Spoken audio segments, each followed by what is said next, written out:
Ladies and gentlemen, welcome to another episode of the Hero Podcast. I'm Ryan G with my co-host, the real Pete Kirkwood. Pete, what's the topic? Today, we're going to carry on the rest of our cycle on the hero's journey. If you've been following the last few podcasts, we went through the whole hero's journey, and the last ones we had the calm before the storm, and then we had the final battle. The final challenge of the hero, the final obstacle, the final test, whatever that is in your hero's journey, what represents that climax. So what comes after that? After that, it's, playing with the present that you got on Christmas Day.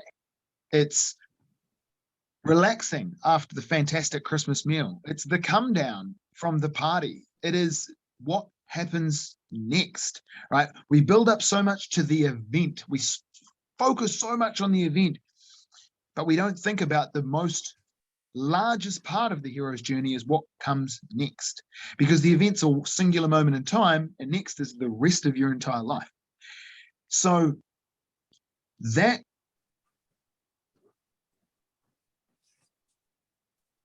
reward or disaster, right? Like, you could be blessed, you could be cursed. This is the results. This is the hero's result of the hero's journey. That's the word I'm looking for.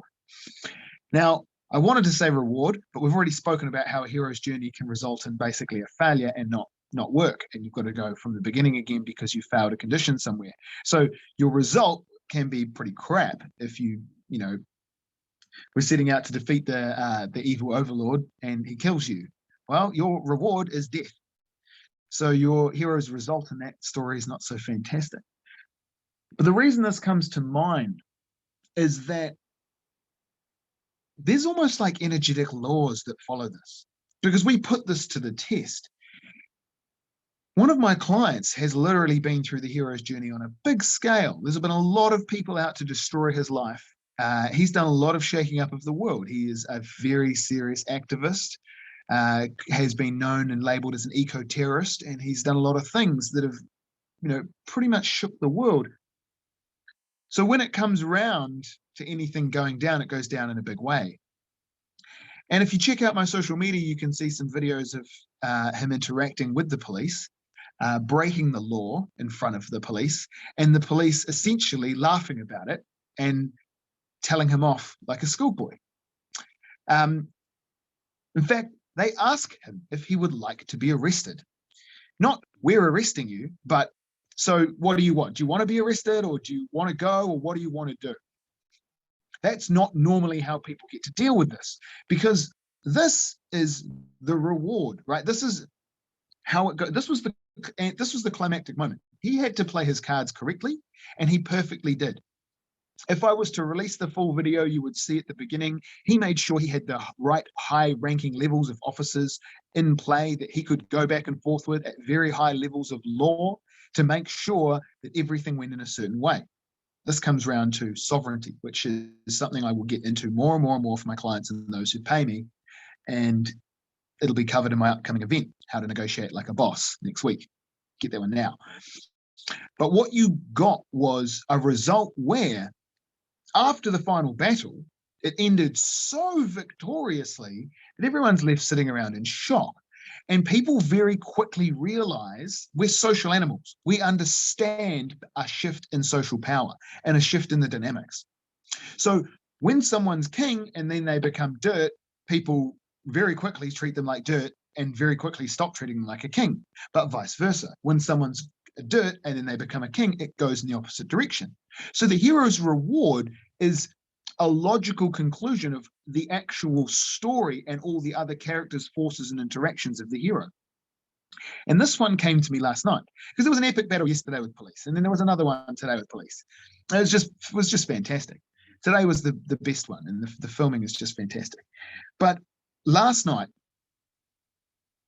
we were sitting there in a scenario where the war wasn't over. We were still on the battlefield, and this battle was done, but there was a massive tension. You could cut the tension with a knife because you could feel that at any moment, someone might come through the door with the agenda of, fuck you smartasses, I'm just going to solve this with violence. That was the feeling in the air. And We got a knock at the door, which was surprising. And there was a friend of my clients. She was there and she was like, I just want to know that you guys are okay. I just want to know what's going on. I just want to know what's happening and everything. It was like, yeah, cool, no worries. And then she's like, oh, here, look, I've got some food, have some ice cream, have some chocolate, have some biscuits. We've got a can of peaches. Like, it was all this stuff. And we were sitting in a situation where we had basically nothing, right? This guy was being wrongfully evicted. So everything's packed, it's away, all the rest of it. And we got bought all of this food. And it was literally that sugar hit that helped us keep going, get the work done, all the rest of it. But I just had this moment where I was like, what are the odds that the universe works out this way? Like, how crazy is it that right when we're sitting here after the battle, lying on the battlefield, bleeding and broken, basically, still not quite ready to go home yet because it's not over, someone turns up and they're like, bandages?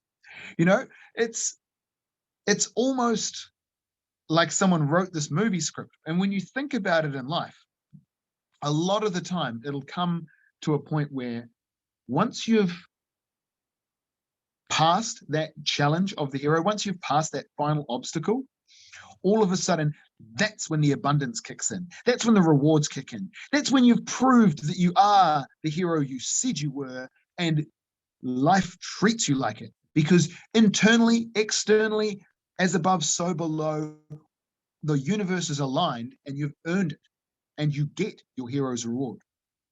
That was a huge, huge explanation, a big piece of it. But it looked like you followed everything I said there, right? Anything to say? I would say it's quite a trip. How did you get to know this activist? Through speaking my truth. I see. So for a long time, a lot of people have seen me just say the truth on social media with zero regard for what consequences come. And that attracts the people who actually know what the fuck is going on. And then you start to meet the people. And the networking's been fantastic. But in short, he discovered me on social media when I spoke up. Ah, and that's how he became a client. Interesting. On the topic of speaking up, I've been fired from jobs by that's how my career started, by getting fired from one job to the next because I spoke up. Had a lot to do with disagreements on budgets, trainings, etc. And of course, I was extremely offended.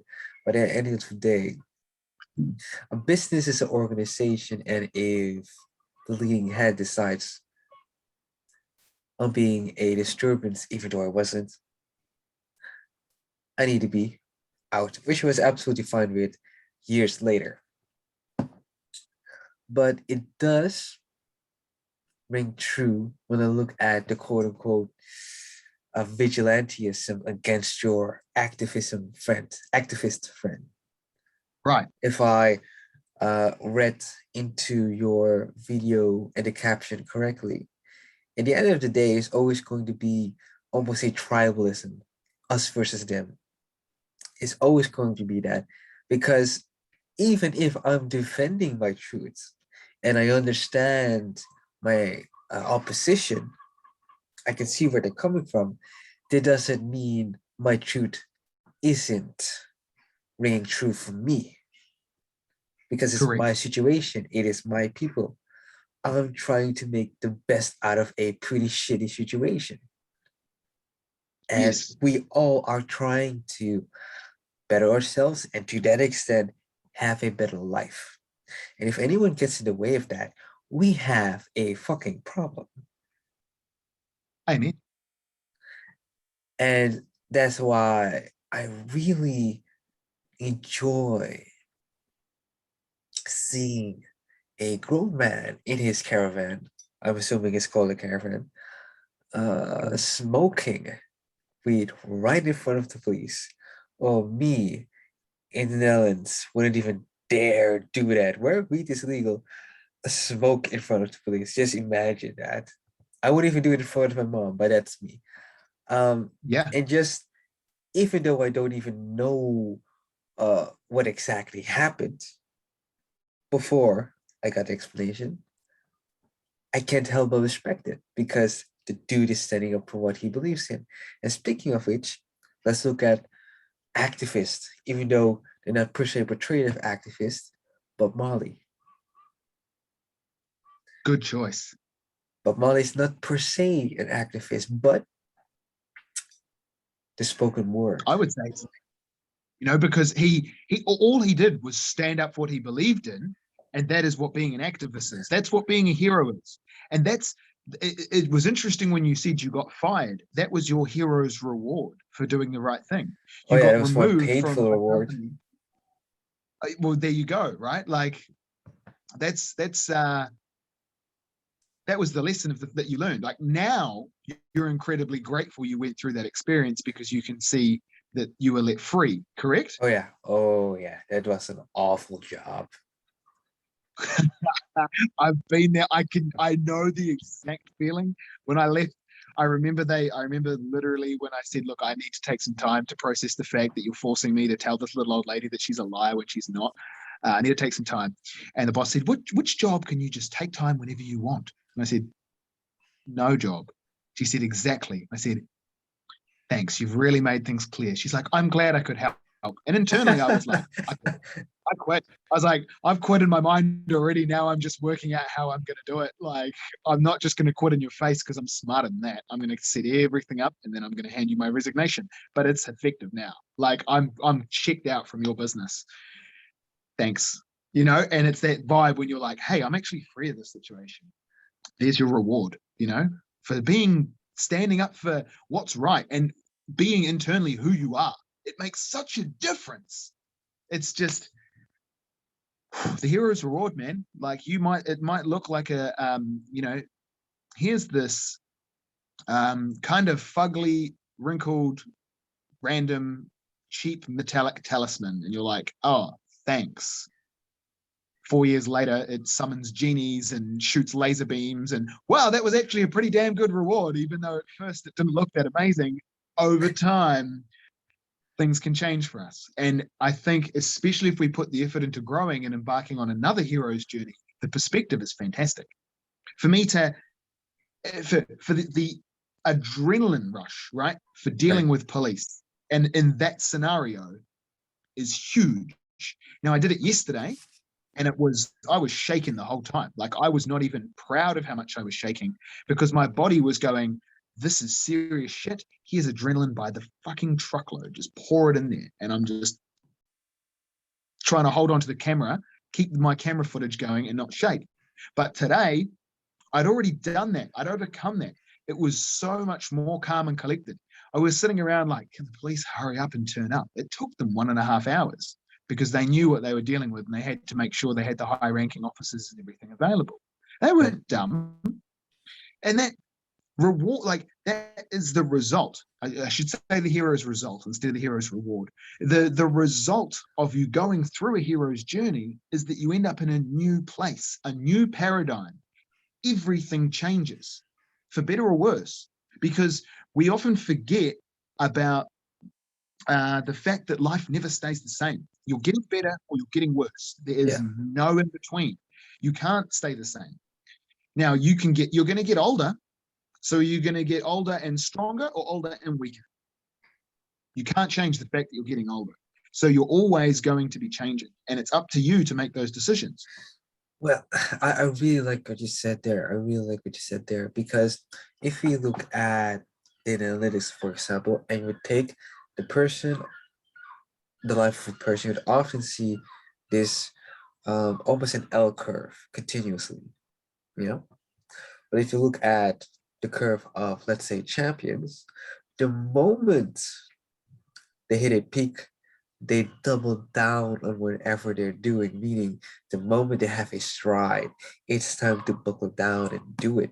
And I think that's what happened yesterday. It was time to buckle down and really give it your all because momentum has been reached. And what happens when there is momentum, it's the same thing when you give that punch that rocks someone. Yeah. It's time It's when the shark smells blood in the water. It's time to go on the frenzy. It's time to end whatever obstacle is in front, because now is the time. And living through that, not only will you savor the reward more,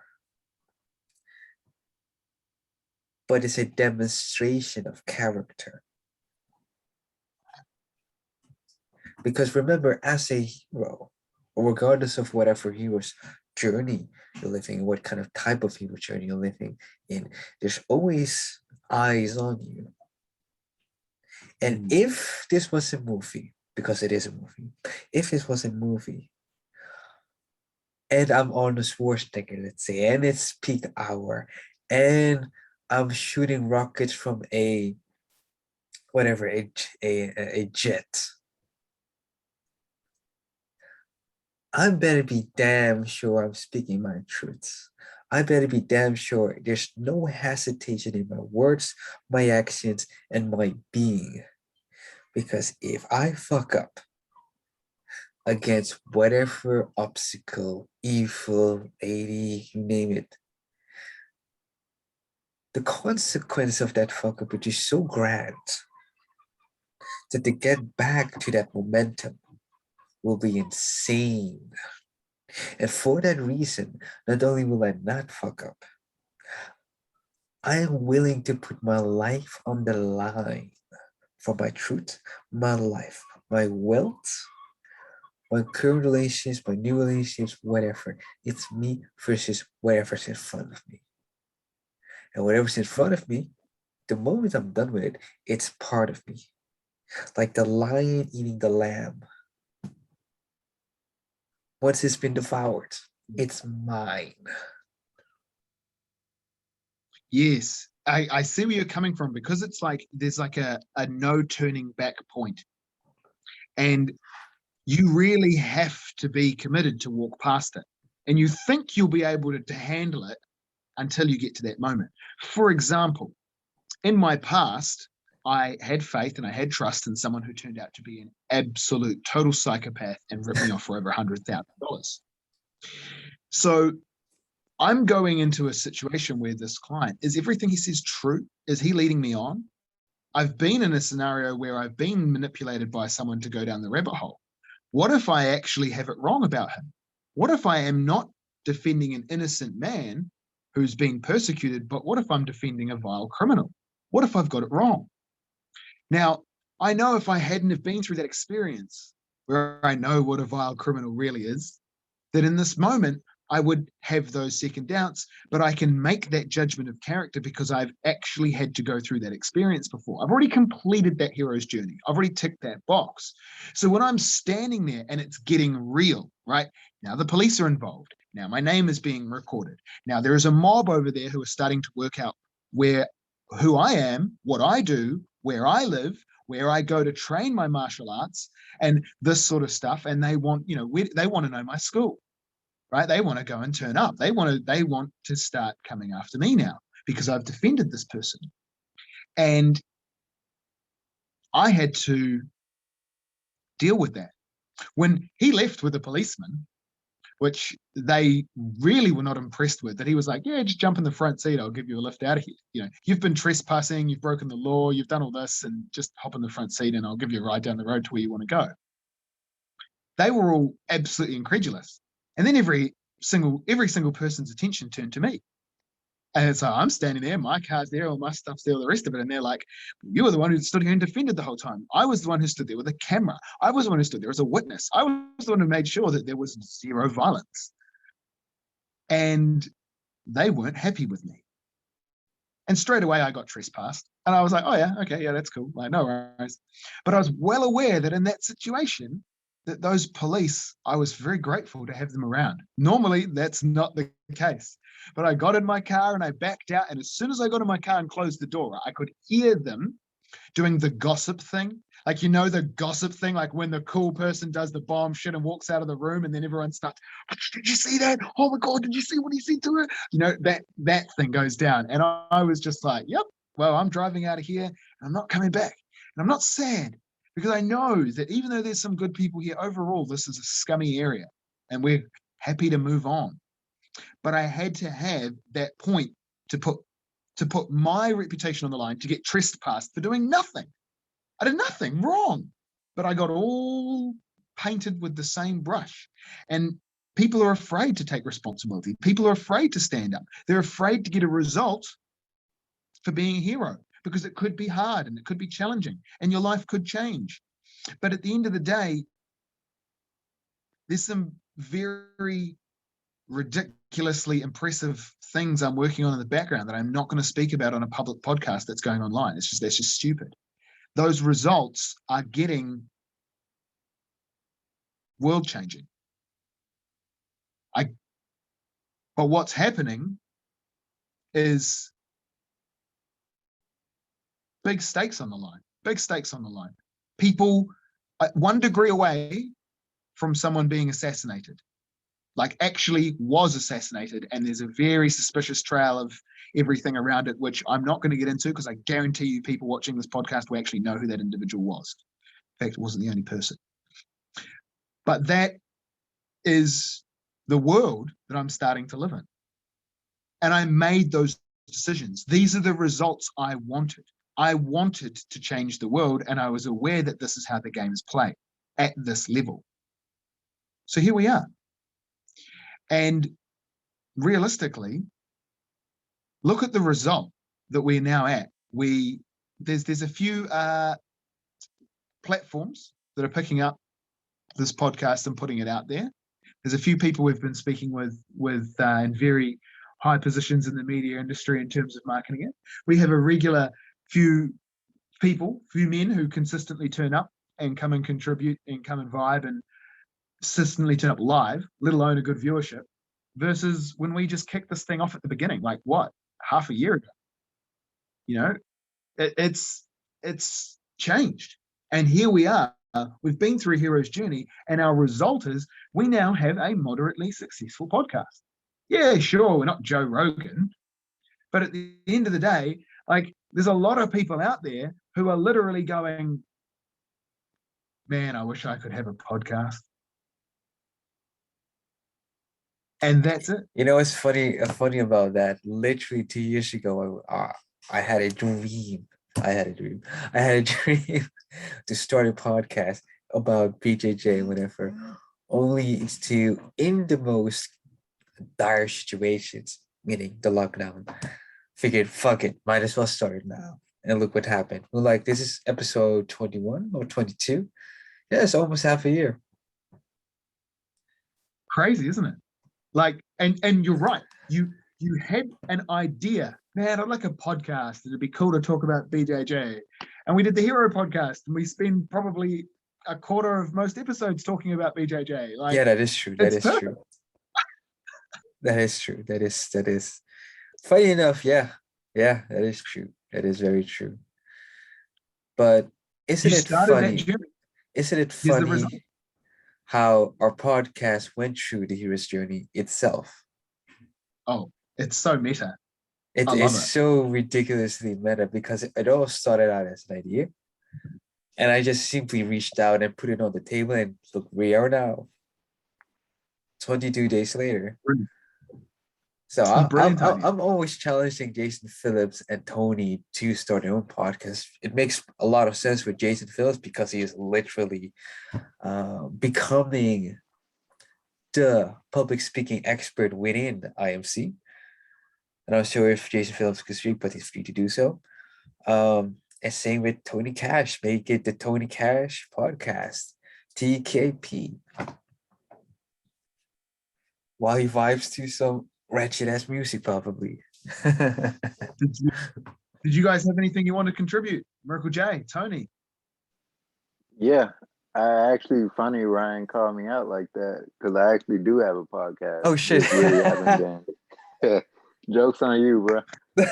So, what's the name of it, brother? Drop it. Let everyone know. Yeah, it's called The Catastrophe. So basically, I give a quick plug on it.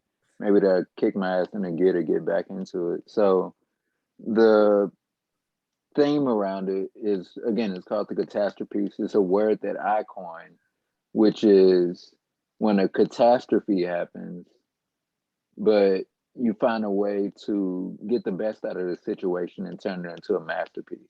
So I catastrophe like and it. masterpiece. That's Catastrophe. beautiful. Yeah, The and Catastrophes podcast. I like it.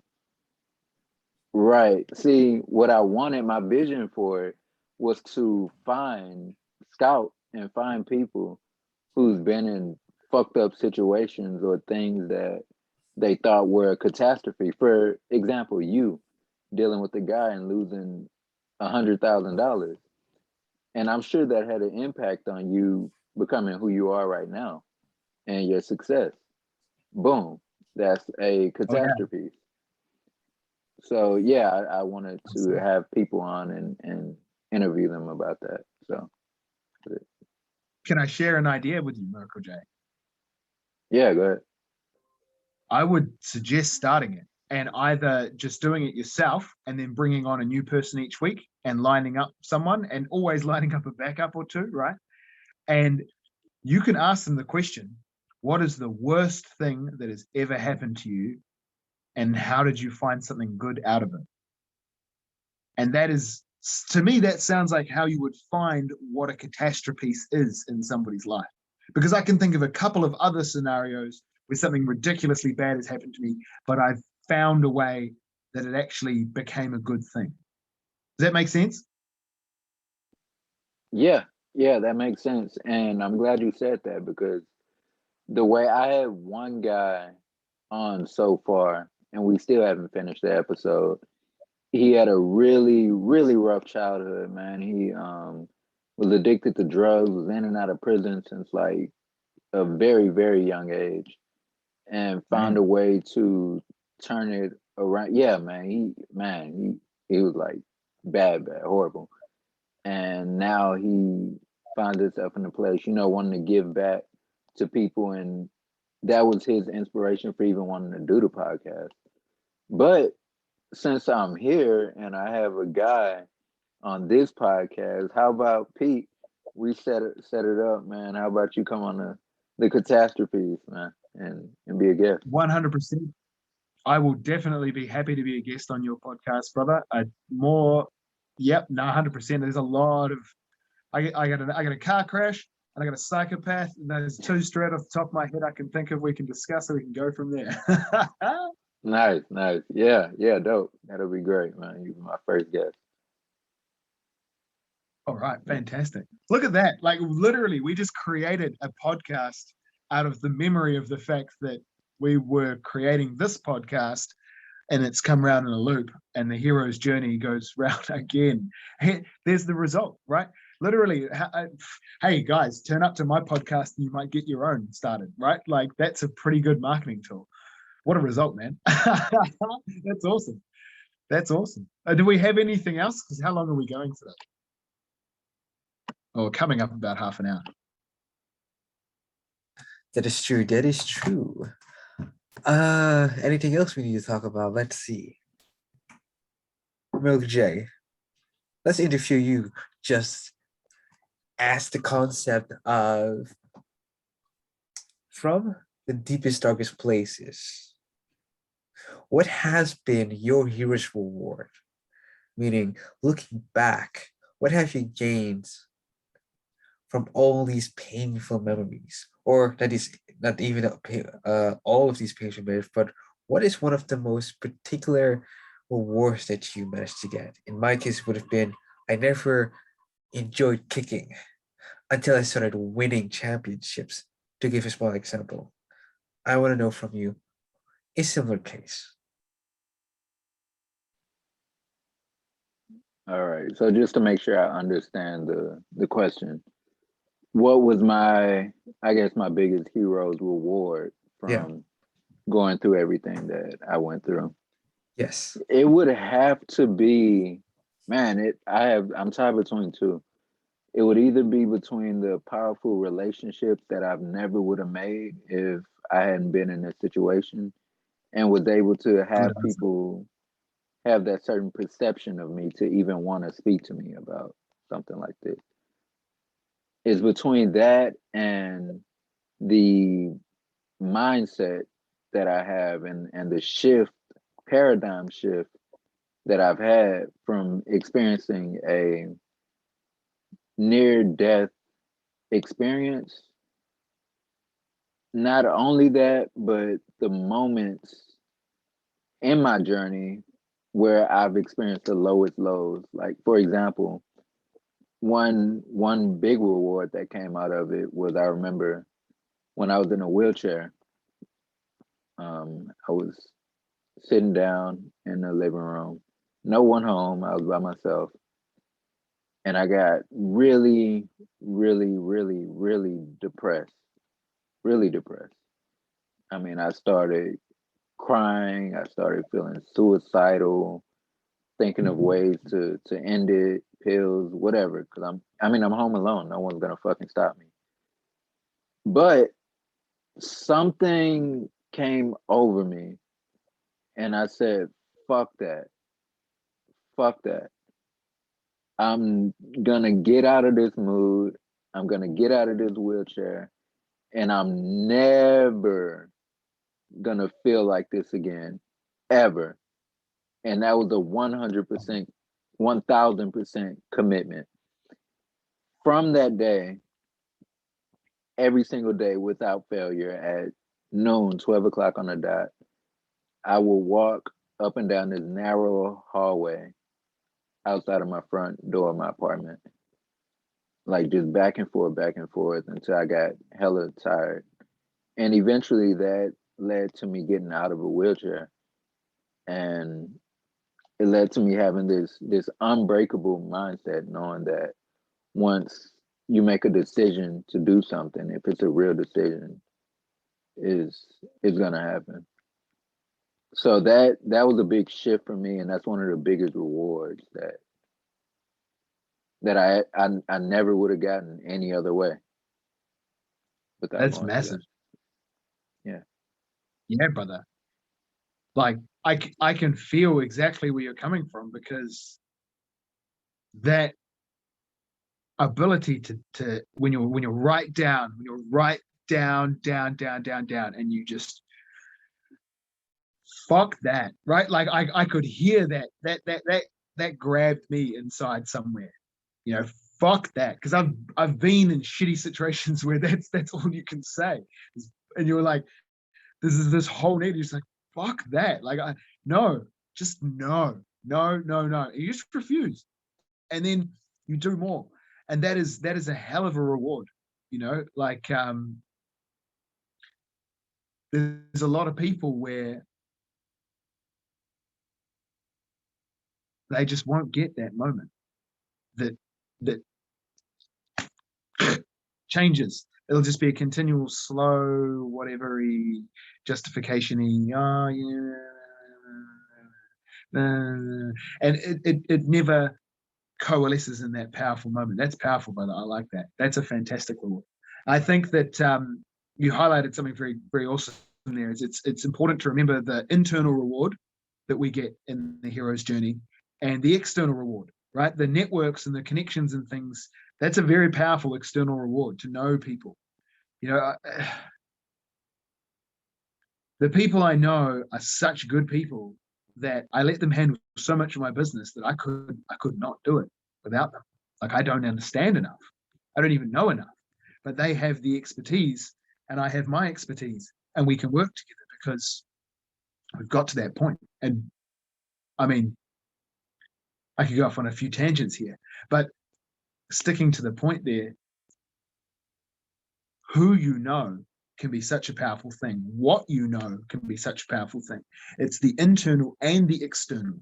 Yin yang, right? Like, people say, oh, it's not what you know, it's who you know. Well, it's both, right? It is both. No, nobody cares. Like, you can know Donald Trump, but if you can't do anything for anyone, it doesn't really matter. Right? So, oh yeah, I know Donald Trump. Oh, can you introduce me? No, he doesn't take my calls. What? Like, what?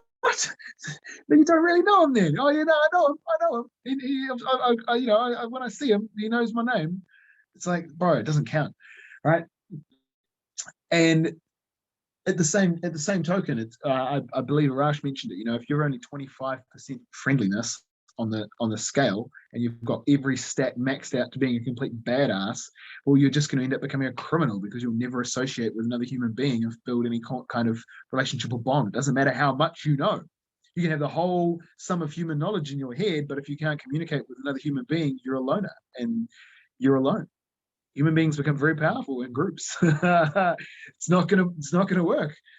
So that was a cool perspective. I really appreciate that, man. Os, and you know, your journey always inspires me, always, because it always, I think every person can reflect and go, shit, like, yeah, you know, my life's hard, but wasn't that hard. You know, that's inspiring. You know, for you to be that man, it's just like, damn, you're one badass motherfucker. And that's the reward. It's incredible how when you start analyzing, what did I get out of this? What did he get out of this? What did you get out of this? What do we all get out of this? You find win upon win upon win upon win. And yeah, we all went through some shit. Like, damn, man, my body's probably had the hell thrash through the adrenaline rush and everything over the last couple of days. Like, it was not easy to get out of bed this morning and go back to fight that battle again. But here we are on the other side of it. It feels like a new dawn. It's 5 PM here, right? Like, it's the end of the day, but it feels like a morning is breaking on a whole new chapter, because this is literally where we're at with the Hero podcast. Next episode is going to have to be a whole new chapter because we've just done the whole hero's journey. This has just finished it. This is the reward. So the reward is going to be something new, and there's always something new in life, whatever that is. Which last reminds me, you know, that literally there's my event coming up next weekend. That's a few people have already reached out to me for that. I believe Tony. Yes, brother, you were straight on that one. We're going to get deeper into sovereignty and all the rest of it. And yeah, quite a few people actually already reached out, but I need to sit down and put some work into that. I've been working boots on the ground, cameraman, media reporter style. So let's fucking go. Let's fucking go. Let's fucking go. Because at the end of the day, how you interact with people is everything. It is everything. How to negotiate like a boss? Wow. That is one hell of an ace card to play out of your sleeve. So, on that note, you'd have to DM me to discuss if you want to be a part of this course. You cannot just buy it. The link is not just lying around. I don't just let anyone come and learn from me, because if I'm really going to teach shit, I want proper people. So talk to me about it. And honestly, if you've got the balls to talk to me about it, you've probably got enough of a heart that I want to teach you, because I really just want to help people, but I just don't want to help scumbags, and scumbags don't have the balls to approach me. Simple. All right, that's it from me, Ryan. Awesome. Jason, Tony, thanks for joining us on the call. This has been the Hero Podcast 64 with my co-host, Real Pete Kirkwood, and of course myself, Ryan G. I wish you a fantastic life, and every time you wake up, it's a new day, it's a new time, it's a new adventure. Be the best, fuck your ass, as per our as per the founder of IMC and the IMC Brotherhoods, AZD, and of course, may your life never be the same. Good morning, good evening, good night.